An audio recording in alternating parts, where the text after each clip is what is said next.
Então, irmãos, hoje nós vamos para a última parte do capítulo 8 de João. Para aqueles que nos visitam, nós pregamos em série. Nós estamos no capítulo 8 de João, Evangelho de João. Começamos no capítulo 1 e estamos domingo após domingo estudando, nos aprofundando, aprendendo, desconstruindo coisas e construindo outras. Por que isso, pastor?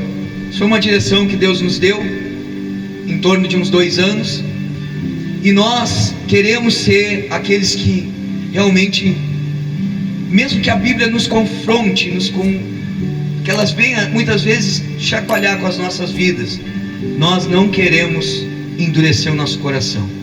E uma forma de nós sermos trabalhados é assim: quando nós pegamos o todo, não escolhemos um capítulo ou uma parte para pregar, porque aqui, em um material como esse, um capítulo inteiro, tem coisas que muitas vezes não são faladas nos púlpitos. Então aqui nós temos algo que realmente fala conosco, e nós queremos realmente obedecer. Amém? Baixar um pouquinho aqui. Dito isso, as pregações anteriores estão disponíveis no canal da igreja, ali no YouTube. Você pode assistir a primeira ministração no capítulo 8 e também a segunda. Hoje nós vamos para a terceira, onde nós, se Deus permitir, finalizaremos o capítulo. Vamos do versículo 37 até o 59. Evangelho de Jesus Cristo, escrito por João, capítulo 8, versos 37 ao 39. Eu quero trazer como tema da palavra dessa noite: o pai da mentira. Versículo 37, vamos lá. Eu sei que vocês são descendentes de Abraão, contudo, estão procurando matar-me, porque em vocês não há lugar para a minha palavra. Semana passada, nós vimos ali que essa mesma história, ela continua.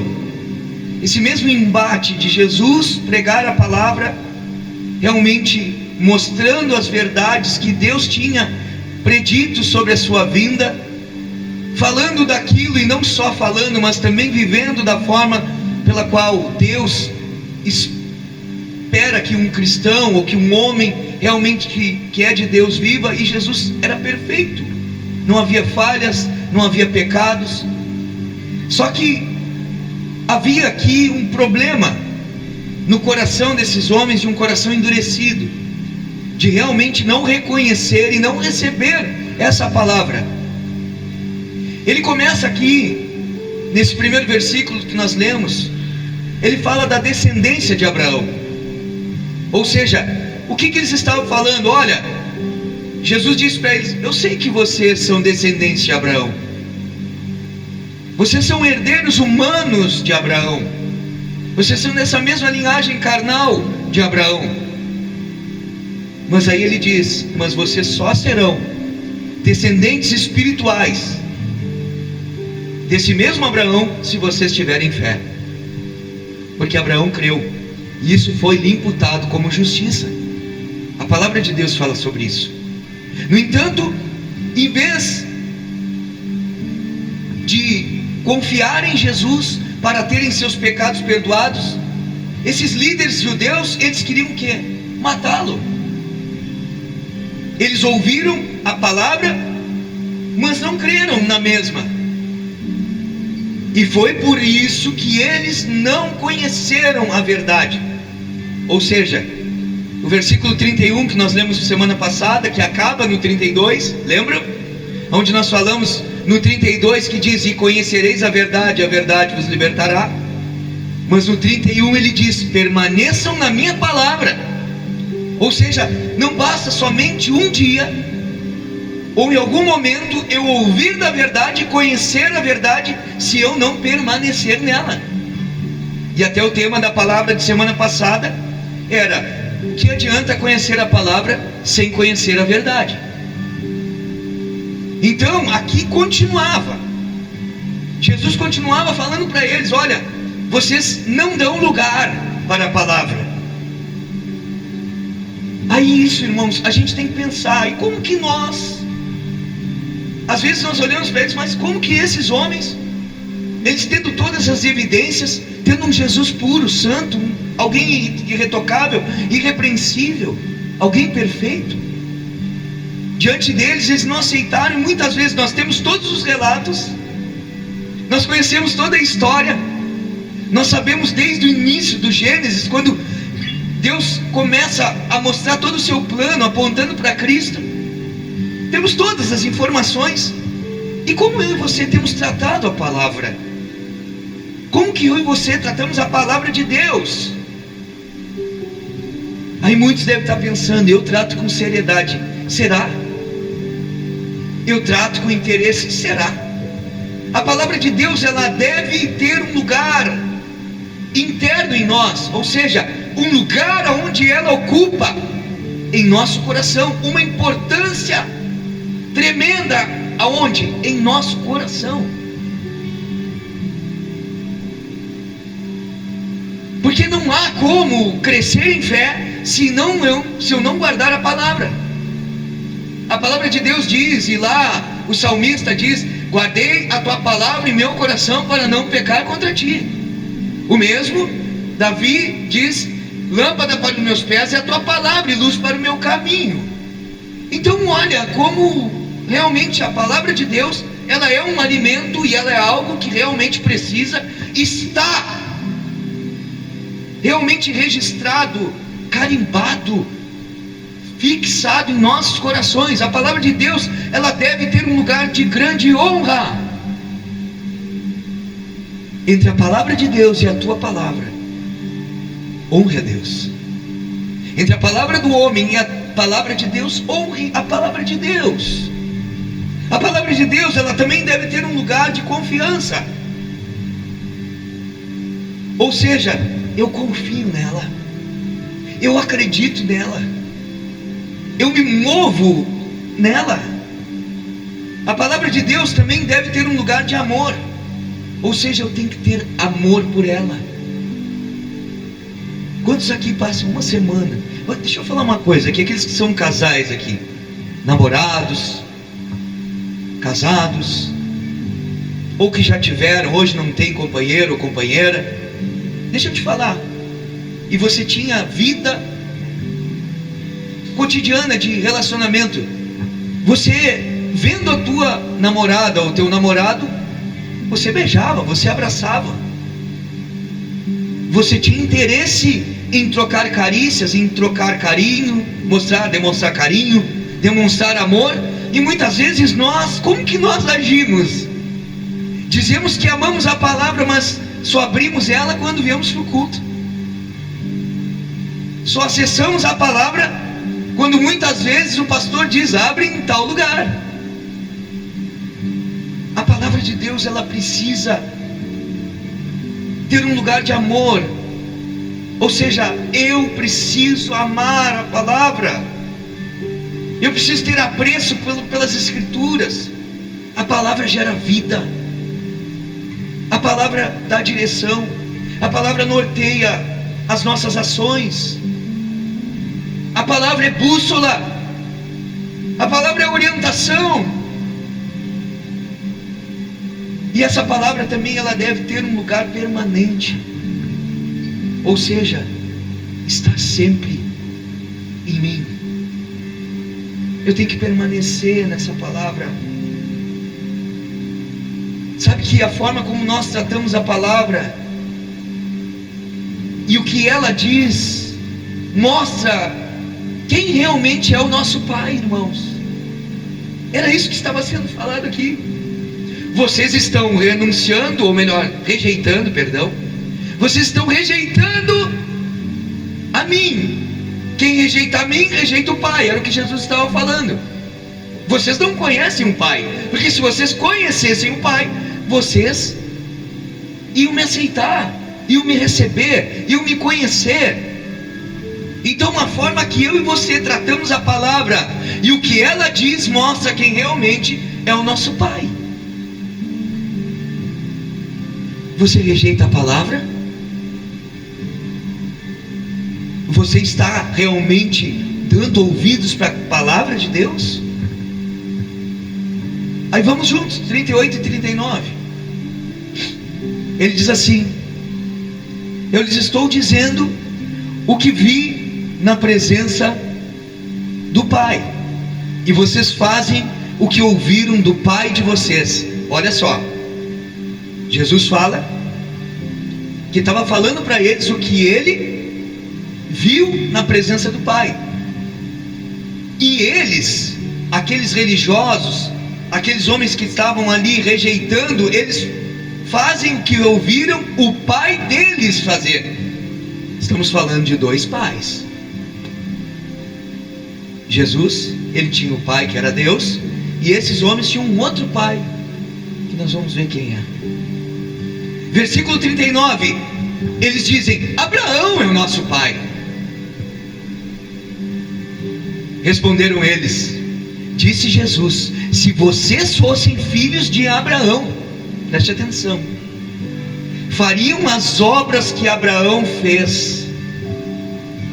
Aí matou eles. Jesus estava mostrando: Abraão era um filho de Deus. Se vocês fizessem as obras que Abraão fez, vocês também seriam filhos de Deus, e vocês também me aceitariam. Os fariseus, eles acreditavam que por serem descendentes biológicos, naturais de Abraão, o lugar deles já estava garantido no céu. Ou seja, eu já tenho cadeira cativa no céu. Eu sou da linhagem de Abraão. E hoje tem muitos judeus que ainda creem assim. Mas honrar aqueles que falavam em nome de Deus também fazia parte das obras de Abraão. Abraão ouviu a Deus. Deus fala com Abraão e diz: sai da tua terra e vai da tua parentela, sai da tua terra, do meio da tua parentela, e vai para uma terra que eu te mostrarei. Abraão chega em um lugar que Deus tinha prometido. Ele só leva a mochila, ele leva a Ló junto com ele, que não era para ter levado, e ele leva, e quando eles chegam diante das campinas, havia aquele campo lindo, verde, com planícies, e ele pega e diz para Ló: você escolhe onde você quer. E Ló escolhe aquele lugar, e Abraão pega um lugar que aos olhos naturais ele não era melhor que aquele, porque ele ouviu a Deus. Abraão queria se mover debaixo da vontade e da direção de Deus. Então as obras que Abraão fazia eram obras baseadas em fé, em Deus e na sua palavra, na sua direção. Ou seja, ser filho de um cristão, você pode ser filho de um cristão de verdade, o seu pai ser um cristão genuíno, a sua mãe ser uma cristã genuína, a tua família pode ser toda convertida, mas isso não te dá e não me dá o direito de ter um lugar garantido no céu. Nós também somos da linhagem de Abraão. Na descendência natural nós também somos, herdamos a fé. Nós somos aqueles que estariam espalhados por todos os lados, mas isso não me dá um lugar também garantido no céu. O que eu preciso então? Eu preciso realmente reconhecer, eu preciso realmente receber essa palavra em minha vida. Eu preciso ter Jesus como verdade absoluta em meu coração. Eu preciso nascer de novo, ser regenerado, restaurado, nova vida. Vir à igreja, frequentar cultos, participar de grupos familiares, participar de grupos de oração. Isso não te faz e não me faz ser alguém que tem direito aos céus. O que me faz e faz você ter direito ao céu é conhecer a verdade. E conhecer a verdade é conhecer uma pessoa. E conhecer a verdade é conhecer Jesus Cristo. Versículo 40.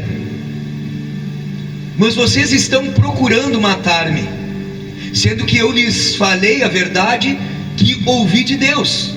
Abraão não agiu assim. Apesar de toda a argumentação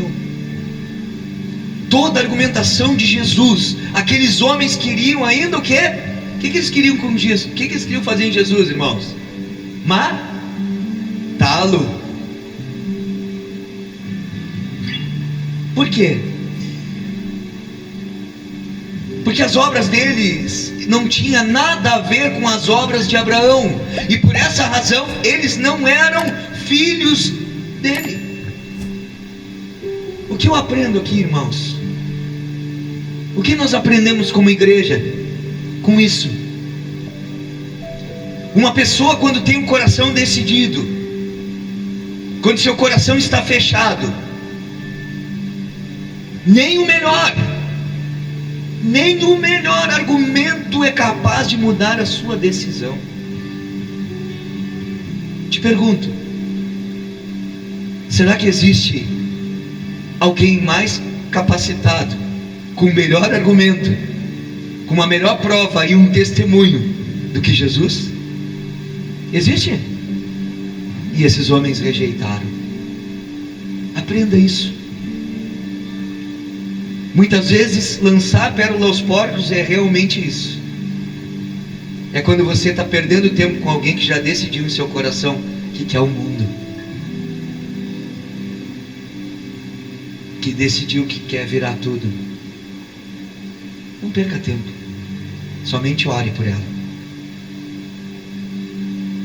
Quando a pessoa realmente ela botou no seu coração que a maneira dela é a certa, que o jeito dela é o certo, que só ela está certa, esquece, porque ela rejeita primeiramente a principal verdade, que é só um que é certo, correto em todo o tempo, nunca erra, nunca falha. Quando eu faço isso, eu abro mão de viver uma verdade e vivo uma mentira. Tu vê, né? As obras testificam, irmãos. As obras testificam quem é o nosso Pai. Vai no 41. Vocês estão fazendo as obras do Pai de vocês. Protestaram eles: nós não somos filhos ilegítimos. Preste atenção. O único pai que temos é Deus. Preste atenção nessa palavra ilegítimos. Outras versões trazem bastardos. Sim ou não? Alguém tem bastardos aí? Alguém tem outra palavra a não ser essa? Ilegítimos, bastardos. Oi? Olha só, é isso aí. Então ali a mais certa é aquela ali. Por quê? Essa palavra ela vem do original grego da palavra porneia, que daí vem a questão do pornô, pornografia. Vem daí. Essa palavra é utilizada para relação ilícita. Ela é usada para adultério, para fornicação, para relação com pessoas do mesmo gênero, homem com mulher, relação com parentes ou com pessoas divorciadas, quando essa pessoa ela não ficou viúva por causa que realmente seu marido morreu, ou ela, entendesse? Então tem sempre essa conotação de realmente atitudes e atividades que eram impuras.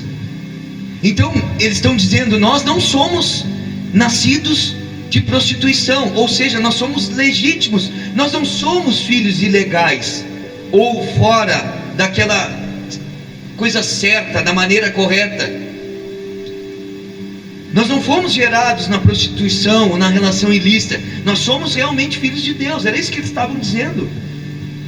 Então, desde os tempos antigos, isso tem sido aqui interpretado como uma zombaria. Por quê? E realmente faz muito sentido. Aqui era como se eles estivessem dizendo a Jesus: não somos filhos bastardos como você. Por quê? Porque Maria, ela ficou grávida antes mesmo de casar com José.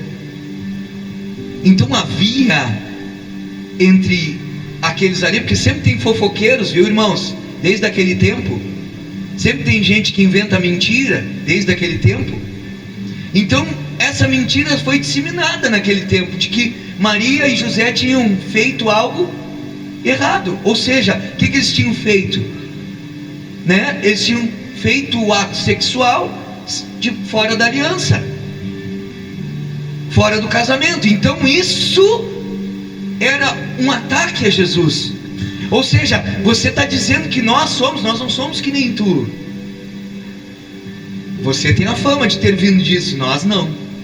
Olha como as coisas não são somente assim, ó. Ah, não, esse cara é tão bonzinho. Esses religiosos eram raça de víboras. Esses religiosos aqui eram sepulcros caiados, eram mortos por dentro, cheios de expressão de santidade. Pessoas realmente servindo ao maligno.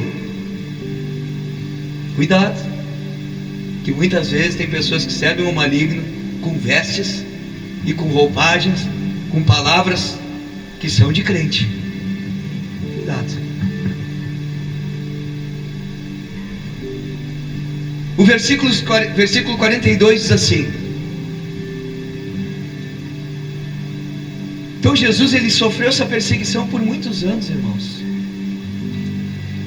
42 ele diz: disse-lhes Jesus: se Deus fosse o Pai de vocês, vocês me amariam, pois eu vim de Deus e agora estou aqui. Eu não vim por mim mesmo, mas Ele me enviou. Toda vez Jesus batendo na mesma tecla. Novamente ele fala que ele e o seu Pai eram um. Se alguém vive de verdade como Deus fosse seu Pai, também amaria Jesus. Não há lugar para a pessoa que diz: eu amo Deus, mas rejeito Jesus. Era isso que ele estava dizendo. Aí ele vai para o 43. Porque a minha linguagem não é clara para vocês. Ele faz uma pergunta: por que são incapazes de ouvir o que eu digo? Olha aqui, irmãos, o pecado cegou tanto os olhos e endureceu tanto o coração daqueles homens, que eles se tornaram incapazes de aceitar as palavras de Jesus.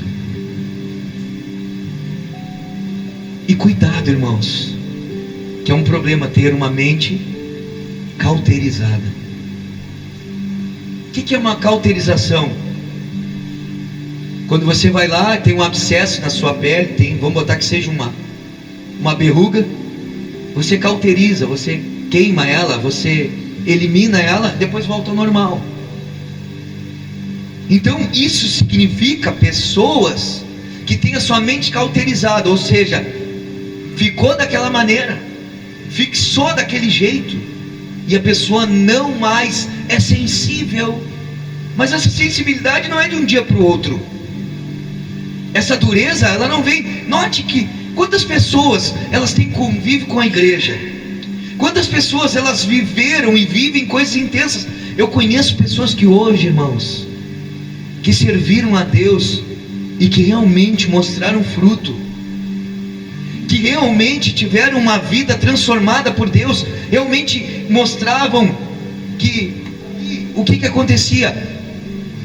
A pessoa mostrava aquilo que diz a palavra, ela tinha alegria do Espírito, ela tinha realmente fé, ela tinha realmente paz, ela tinha longanimidade, benignidade, ela tinha temperança, ela tinha domínio próprio, ela tinha mansidão. A pessoa demonstrava o fruto, ela tinha realmente evidências do Espírito Santo. E aí acontecem coisas na nossa caminhada, frustrações na igreja, frustrações na família, erros que muitas vezes nós mesmos não nos perdoamos. Isso vai fazendo com que as pessoas comecem a se afastar da verdade e tenham a sua mente cauterizada. Aí você fala de Jesus, a pessoa não tem mais aquilo como uma verdade no seu coração. É tão estranho isso. É tão louco isso, porque pessoas que ensinaram, pessoas que pregaram, pessoas que demonstraram realmente vida em poder de Deus, que realmente mostraram fruto, porque o fruto é que autentica. E as pessoas hoje, elas são incapazes de ouvir novamente essa verdade. Cuidado, porque o pecado ele cega. O pecado ele cega os nossos olhos, ele endurece o nosso coração. É que nem aquele pecado que vai lá, comete uma vez, começa a cometer ele na sequência, daqui a pouco cauterizou a tua mente, você não tem mais aquele tipo como se fosse pecado. Por isso que a palavra de Deus diz em Romanos capítulo 12: não vos conformeis com esse mundo. Antes, o que tem que fazer? Renovem a sua mente. Como que eu renovo a minha mente? Ouvindo um podcast de alguém, ouvindo muitas vezes uma coisa do meu trabalho, ouvindo alguma coisa de uma brincadeirinha, as piadinhas. Não, renovando com a palavra de Deus. A palavra de Deus, ela é vida, ela é importante todos os dias. A palavra de Deus é a verdade absoluta. Você precisa crer, eu também. Porque se você não tiver essa certeza, quando alguém vier falar com você, e muitas vezes vier com argumentos, que muitas vezes somente pela fé é possível crer. Você vai muitas vezes ficar na dúvida, e muitas vezes vai enfraquecer a tua fé. Você precisa ter convicção de que não importa, mesmo que eu não entenda, mesmo que eu não tenha todas as respostas, porque a gente não tem, eu sei que ela é a verdade absoluta.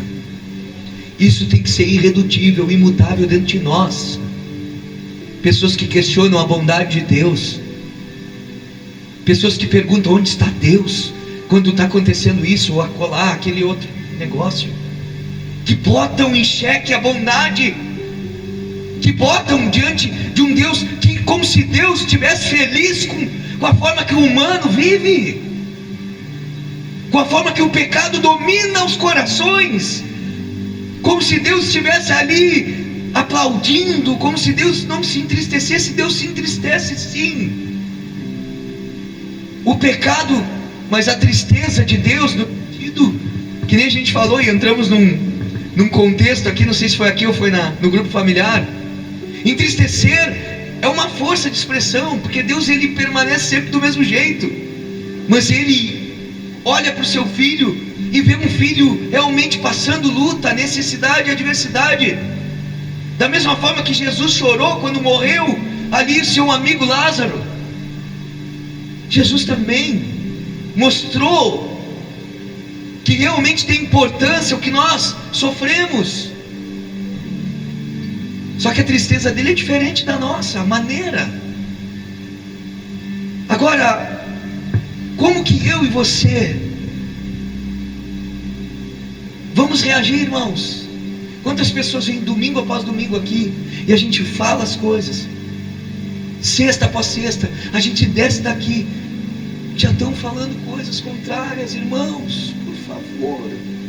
Isso é uma mente cauterizada, um coração que está duro. Precisa realmente a palavra adentrar em nós. Versículo 44. Aí agora ele aperta. Para aqueles que gostam do Evangelho Nutella, do Evangelho Nutelinha, que está em alta aí na internet, que todo mundo gosta, né? A maioria, né? Olha o que ele diz aqui. Olha o que Jesus fala: vocês pertencem ao pai de vocês, o diabo. Quem falou? Quem falou? Pois é, Jesus falou isso. e querem realizar o desejo dele. Ele foi homicida desde o princípio e não se apegou à verdade, pois não há verdade nele. Quando mente, fala a sua própria língua, pois é mentiroso e pai da mentira. Olha só, ele diz que o diabo, ele é um homicida desde o princípio. Por quê? Lá no Éden, quem que incitou Caim a matar Abel, irmãos? Foi ele, Satanás, foi o diabo. Quem incita as contendas e as brigas dentro da igreja, irmãos? Não é Jesus. E lembre, por que Caim matou Abel? Porque ele ofereceu um culto que foi agradável a Deus. E muitas vezes a minha forma e a tua forma de agradar a Deus, tem pessoas que querem nos matar. Não de forma física, mas nos matar de forma espiritualmente, porque não conseguem oferecer um culto que agrade a Deus. E quando eu não consigo, eu tenho que invejar, eu tenho que arrumar um jeito. Como nós temos trabalhado aqui, falado sobre isso, eu tenho que manchar a reputação. E isso está cheio, irmãos. E quem incita a querer matar os outros? Satanás. Se eu sou incitado a matar alguém, seja fisicamente ou seja espiritualmente, eu sou filho de quem? O que diz na tua Bíblia ali? Vocês pertencem ao pai de vocês, o diabo, e querem realizar o desejo dele. Ele foi, quais as características dele? Homicida desde o princípio, e não se apegou na verdade, pois nele não há verdade. Quando mente, fala da sua própria língua, pois é mentiroso e pai da mentira. Então, assassino e mentiroso.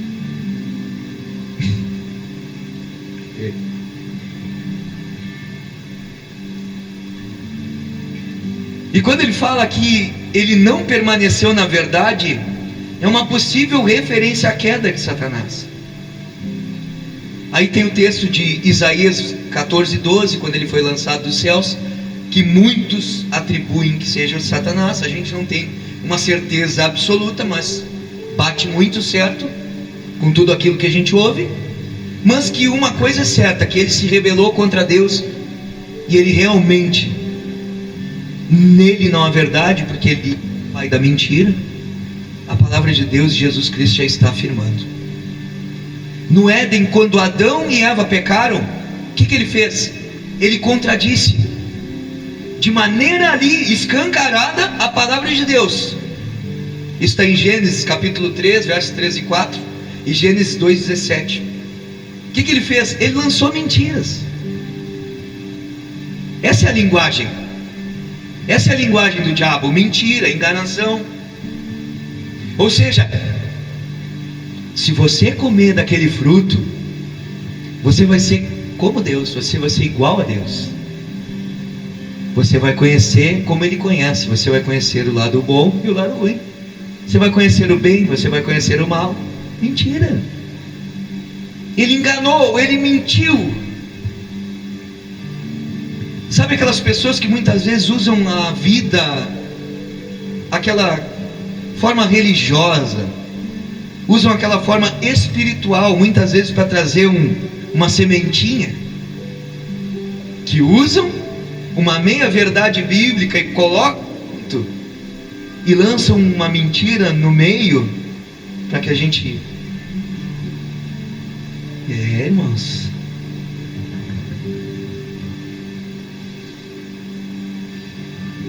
ele diz assim: vocês querem realizar o desejo dele. Ou seja, como ele é homicida, vocês também querem me matar. Então, se eu quero matar alguém, o meu pai é quem? Jesus estava dizendo para eles: cara, o pai de vocês é o diabo. Quantos hoje estão envolvidos com a igreja, né? Culto, orações, agenda da igreja, mas em seu coração são homicidas. Quando que a gente vê atitudes de um homicida? Isolamento. De alguém que não tolera, de alguém que não quer muitas vezes, porque não está com vontade, está com raiva dos irmãos. Muitas vezes existe ódio no nosso meio, mas quem nutre isso? Isso não é Deus. O Espírito Santo, ele produz a obra do seu Espírito, que é paz, que é amor. Então, se nós estamos realmente envolvidos com a igreja e não conseguimos andar em comunhão, abre o teu olho, que muitas vezes que o nosso Pai não é o mesmo. Ninguém está falando de perfeição. Ninguém é perfeito. Todos nós temos defeitos, mas isso não me exime de tolerar os teus, e nem tu tolerar os meus.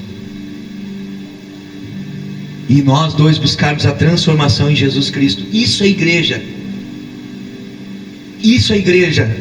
É a igreja dos imperfeitos.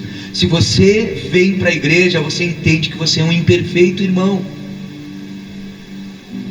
E o lugar exato para sermos transformados é na comunhão.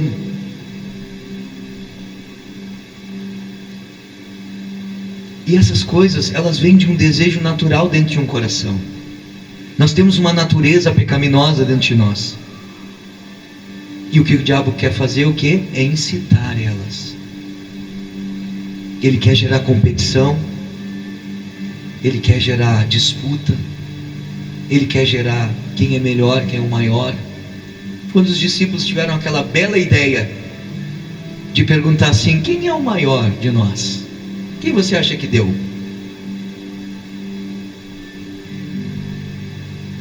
Jesus vem, pega a toalhinha, bota no seu ombro, pega a bacia e vai lá e começa a lavar os pés de cada um deles. Quem quiser ser o maior, que sirva a todos. Quem entende o Evangelho tem prazer de servir o seu próximo. Não serve quem concorda com ele somente. Não serve quem apoia as suas ideias. Serve a todos. Serve a todos. Nós precisamos servir mais uns aos outros. Cada vez mais. 1 João 3,15 diz assim: quem odeia seu irmão é assassino. E vocês sabem que nenhum assassino tem vida eterna em si mesmo. A nossa paternidade espiritual, e aqui eu estou falando de Deus, tá? Não estou falando de um pai, que nem a gente vê demais hoje nas igrejas, né? Ah, o meu pai espiritual é aquele ali para ganhar dinheiro das pessoas, na vida das pessoas. Não estou falando disso, e nem apoiando isso. Estou falando de paternidade espiritual, a paternidade de Deus. Aí diz assim: a nossa paternidade espiritual é o que determina a nossa natureza e o nosso destino. Se nascermos de novo e tivermos Deus como nosso Pai, isso será mostrado em nossa natureza e destino. No entanto, se nosso pai é Satanás, ou se o nosso pai é Adão, ou seja, a natureza carnal, isso também será mostrado em nossa natureza e destino, assim como é mostrado nestes adversários de Jesus. Então, o que eu quero dizer? Bem explicadinho. Se você e eu somos filhos de Deus, nós precisamos andar nas obras de Jesus. Aquilo que não está batendo na nossa vida, nós precisamos corrigir. Eu não estou dizendo que você tem um erro, eu também tenho outro, e que nós não somos filhos. Não é isso que eu estou dizendo. Mas eu estou falando que se eu e você realmente temos coisas que realmente não batem com a forma do nosso pai, nós precisamos mudar, alinhar novamente, voltar para o prumo, voltar para a direção. É isso que eu estou falando. Jesus nos dá um pouco de perspectiva sobre o caráter de Satanás. A mentira é a essência do caráter do diabo. E ele é o enganador mais perigoso de todos. O enganador que enganou a si mesmo. Quantos aqui, irmãos, já viram pessoas que mentem e mentem desenfreadamente? E quando mentem, a mentira já tomou conta do seu coração, que a pessoa até ela acredita na mentira dela, cara. Quem é o pai dela?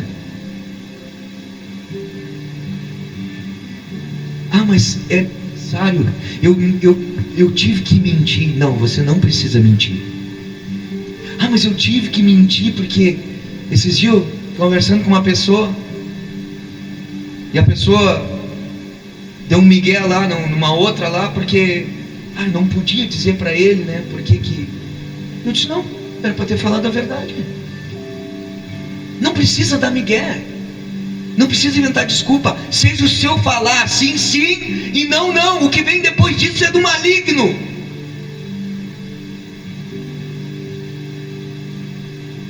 Participar de mentirinhas. Ah, mas é só uma mentirinha. Ah, eu disse que eu não estou no telefone. Ah, não, é só uma mentirinha. Disse que eu não estou em casa. Ah, disse que eu não pude porque eu estou tomando banho. E o cara está ali. É mentira. E quem mente é filho de quem?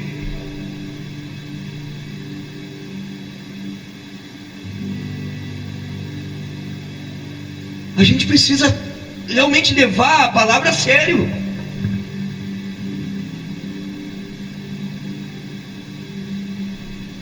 Por falar a verdade, irmãos, quantos estão dispostos aqui a chegar em um dia que vão perder emprego por isso? Por falar a verdade, muitas vezes vai ter que desagradar o teu líder, o teu chefe, o teu marido, a tua mulher, teu filho, a tua mãe. Por falar a verdade, vai ficar de mal. Às vezes alguém ficar de mal contigo, não tu com ela, mas a pessoa vai ficar de mal contigo. Por falar a verdade, tu vai confrontar a mentira. E muitos mentirosos não gostam disso, porque eles acreditam nas suas mentiras.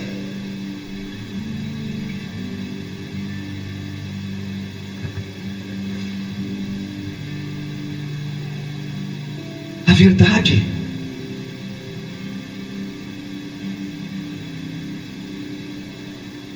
A verdade. Seguir a paz com todos, se possível, irmãos. Mas a verdade sempre. Pegou? Às vezes, por causa disso, muitas amizades vão se desfazer, porque não há como ter amizade com alguém que tem o seu pai como o diabo. Eu não sou filho dele. Eu não compactuo com quem quer matar. Eu não compactuo com quem quer viver uma vida de mentira, mentir, disseminar mentira no meio. E por falar a verdade e viver a verdade, vai ter que se afastar. Porque a verdade não é o que eu creio, não é o que eu penso ser, uma definição. A verdade é Jesus Cristo. Então não existe uma meia verdade ou uma verdade absoluta. É Ele. É o que Ele fala, é o que Ele ensina, é o jeito que Ele viveu. Você está disposto, irmão?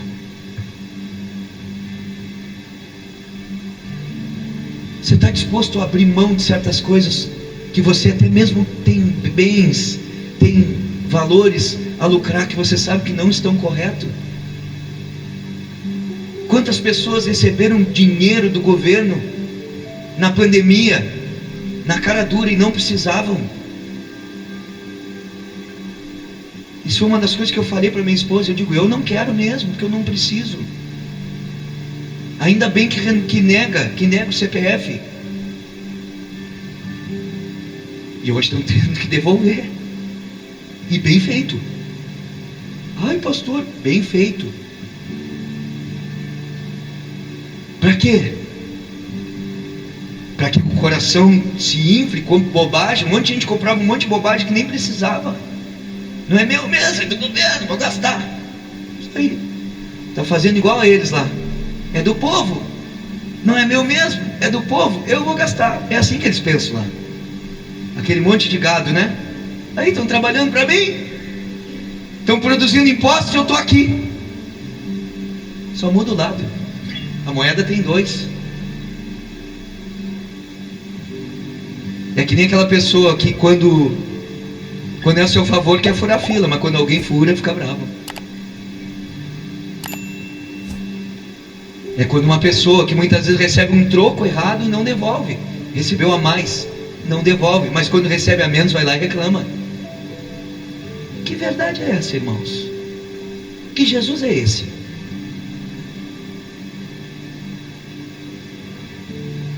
Viver a verdade mesmo em prejuízo. Viver a verdade mesmo quando você empenha a tua palavra. Se você deu sua palavra, pare de recuar. Porque senão a tua vida é uma mentira. Viva como homem ou como mulher de Deus, na dependência dele, porque pela nossa força a gente não pode, não tem poder nenhum para sustentar, mas na dependência dele eu vou me manter, na dependência dele eu vou ter testemunho favorável. É interessante, e ontem ouvindo um recorte de uma pregação do Douglas, e ele falava, uma parte eu peguei de longe, eu tinha saído na rua, nós estávamos limpando a casa, e ele fala assim, falando dos leprosos, e ele fala que quando os leprosos, eles estavam acometidos dessa lepra mesmo, né, da doença, o que eles, a lei dizia, qual era a forma? Tinham que sair da cidade, eles tinham que ir para um lugar de isolamento, e eles ficavam junto com os outros leprosos. Então aquele que estava leproso andava com o outro que estava. Isso tem que trazer um ensino para nós. Se você é um leproso, você vai andar com o leproso. Agora, se você é alguém sarado, alguém que realmente foi curado, está sendo transformado pelo Senhor, você não vai querer andar com um leproso. Você pode até falar com ele, você pode pregar a palavra, você pode ensinar, mas você não vai parar para sentar à mesa e falar mal dos outros ou para fazer coisa errada. É isso que a gente precisa entender, é esse ponto que nós precisamos. Quem eu sou? Eu sou alguém que foi sarado por Deus, ou continuo sempre sendo aquela tranqueira? É que nem a gente sempre fala, tudo que alguém precisa é alguém semelhante. A pessoa, ela precisa, para cair na gandaia, um amigo que incentive ela para ir para a festa de noite. Ela encontrou o cara, o que ela vai fazer? Era tudo que precisava, alguém que me incentivava. Dois iguais, beleza, fechou, vamos lá. Aquele que gosta de uma fofoca, o que ele precisa? Alguém que seja um outro fofoqueiro. No momento que ele encontrou, fechou todas. Aquele que é imoral, que ele gosta de promiscuidade, de coisa errada, quando ele encontra outro, o que ele faz? Fechou. Agora, quando um cristão encontra outro, cara, tem que fechar também. Quando um filho de Deus encontra outro, tem que se aliançar. Tem que realmente ter verdade, tem que ter profundidade, tem que ter vida. Está entendendo? Deus não une pessoas, Deus une propósito, irmãos. É isso. 45, 46. No entanto, vocês não creem em mim, porque eu lhes digo a verdade. Qual de vocês pode me acusar de algum pecado? Se estou falando a verdade, por que vocês não creem em mim? Olha aqui, mais uma vez, quem vive uma vida de mentira, não acredita em quem fala a verdade, irmãos. Pegou? Jesus falava a verdade, eles não acreditavam, eles acreditavam numa mentira, e às vezes é assim no nosso meio. Eles rejeitavam Jesus porque ele lhes disse a verdade que eles não queriam ouvir. Quem não quer ouvir o que nós temos para falar, muitas vezes não vão suportar. Se você e eu realmente carregarmos uma verdade e falarmos dela, as pessoas muitas vezes vão se apartar porque não querem ouvir. Aí o 47 ele diz: aquele que pertence a Deus, ouve o que Deus diz. Vocês não ouvem porque não pertencem a Deus. Jesus sabia o que? o que estava no coração das pessoas. Ele conhecia a motivação essa que gerava as atitudes que elas faziam, que elas tinham. Então aqui Jesus sabia que eles queriam matá-lo. 48. Os judeus lhe responderam: não estamos certos em dizer que você é samaritano e está endemoniado? Olha só, chamar de samaritano aqui, irmãos, era um insulto, era uma ofensa grave naquele tempo, pois tratavam os mesmos como impuro. É como se hoje estivesse dizendo assim: cara, tu é Pelotas ou tu é Brasil. Aqueles que realmente são ou Grêmio e Inter, aquele que é Grêmio ou aquele que é Inter, tu vem dizer: tu é Coloradão, né?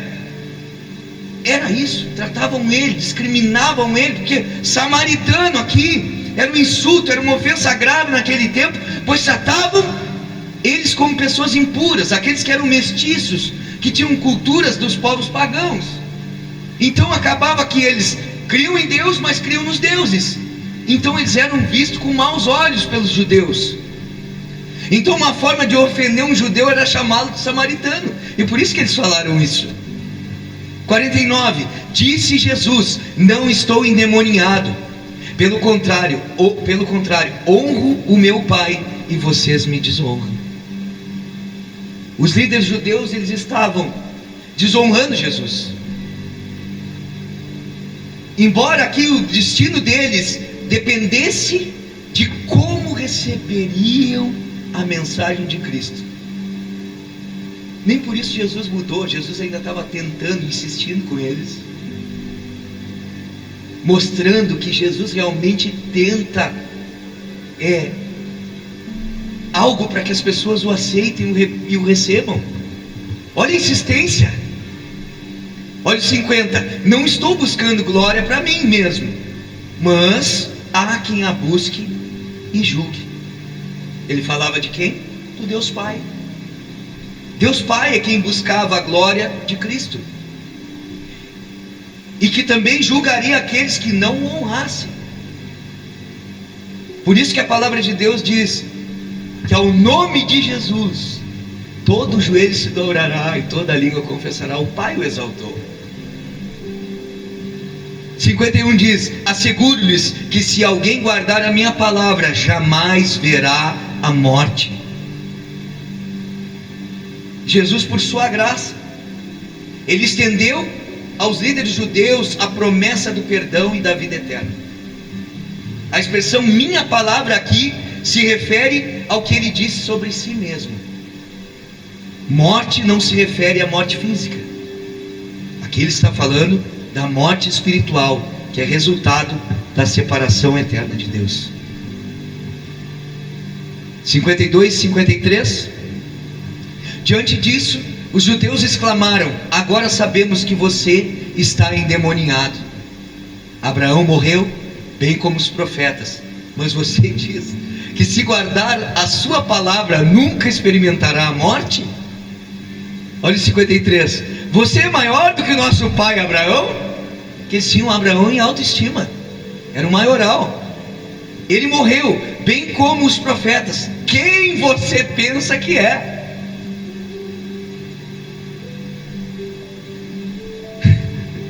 Jesus disse para eles: Abraão e todos os profetas, eles guardaram a palavra de Deus e morreram. Guardaram a palavra de Deus e morreram. Jesus não estava aqui dizendo que ia impedir a morte física deles, mas que daria a eles a vida eterna. Para os líderes judeus, entretanto, essa era a prova de que ele estava endemoniado. Aí olha 54 e 55. Que mais é informativo. Respondeu Jesus: se glorifico a mim mesmo, a minha glória nada significa. Meu Pai, que vocês dizem ser o Deus de vocês, é quem me glorifica. Vocês não o conhecem, mas eu o conheço. Se eu dissesse que não o conheço, seria mentiroso como vocês. mas eu de fato o conheço e guardo a sua palavra. Seria mentiroso como vocês. Veja como Jesus é duro, irmãos. Jesus é duro confrontando esses líderes judeus, porque Jesus, ele não aceitava a hipocrisia. Essa hipocrisia religiosa, ela suscitava, ela fazia com que Jesus tivesse uma ira.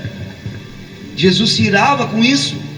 Só que ao mesmo tempo, por outro lado, como nós vimos no capítulo 8, no início dele, por outro lado, ele não negou perdão àquela mulher apanhada em adultério. O que Jesus mais condena, irmãos, é a hipocrisia, o teatro, a falsidade. Por isso que quando nós chegamos diante de Deus, é abrir o coração e dizer: eu sou realmente muito pior do que as pessoas falam de mim. Às vezes a pessoa diz assim: estão falando mal de ti. Pois é, vai lá e diz para ele que tu é muito pior do que isso ainda. Ou tu acha que tu é melhor? Talvez só tenha aquela definiçãozinha ali de nós. A gente tem muita coisa ainda para mudar.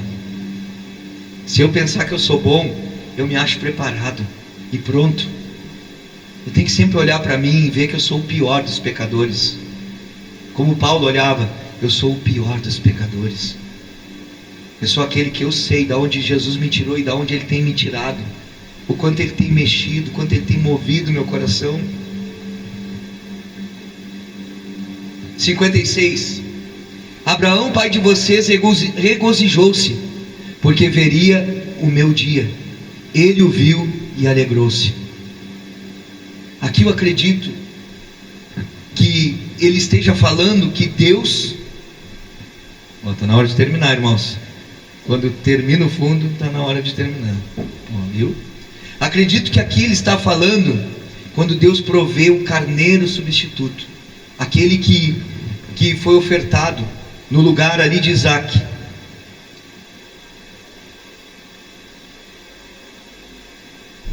Perdão, irmãos. Deixa assim. Entrou nos propaganda, agora não vai dar. Ele faz alusão ao que ali? Ele faz alusão quando Isaac estava indo para ser sacrificado. Eu acredito que esteja falando desse texto.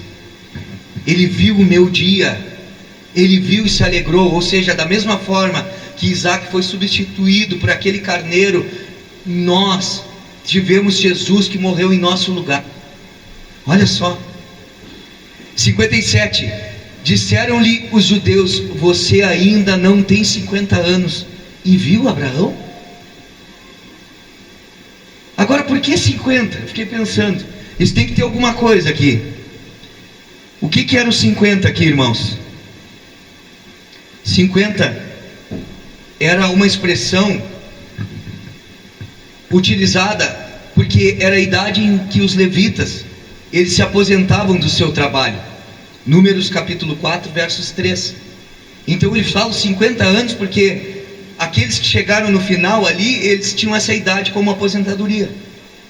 Os judeus estavam dizendo a Jesus: você é um homem jovem, ainda no auge da vida, ou seja, nem velho o suficiente para se aposentar do trabalho. Como você pode possivelmente ter visto Abraão?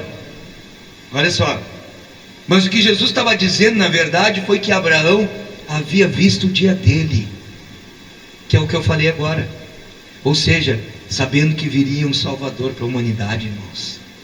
Ele contemplou através da substituição do seu filho a forma como Deus ia salvar a humanidade, enviando seu filho à cruz. 58 e 59, e eu vou finalizar.